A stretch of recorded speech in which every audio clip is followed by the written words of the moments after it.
ఢిల్లీ మద్యం పాలసీ కేసులో అరెస్ట్ అయిన ఆమ్ ఆద్మీ పార్టీ ఎంపీ సంజయ్ సింగ్కు బెయిల్ మంజూరైంది.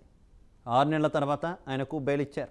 ఎక్సైజ్ కేసుతో లింక్ ఉన్న మనీ లాండరింగ్ కేసులో ఎంపీ సంజయ్ సింగ్ను రిలీజ్ చేయాలని సుప్రీంకోర్టు ఆదేశాలు జారీ చేసింది.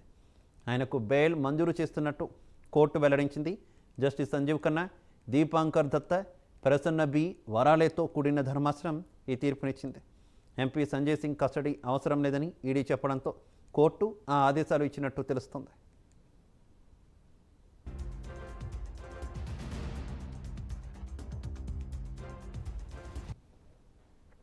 ఎంపీ సంజయ్ సింగ్ కస్టడీ అవసరమా లేదా అని ఇవాళ లంచ్ బ్రేక్ ముందు అదనపు సొలిసిటర్ జనరల్ ఎస్వి రాజును కోర్టు అడిగింది.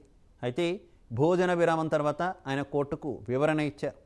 మద్యం కేసులో సంజయ్ సింగ్ అవసరమే ఉన్నా ఆయన కస్టడీ అవసరం లేదని, ఆయనకు బెయిల్ ఇవ్వొచ్చని కోర్టుకు ఈడీ చెప్పింది. మనీ లాండరింగ్ చట్టంలోని సెక్షన్ 45 ప్రకారం బెయిల్ మంజూరు చేశారు.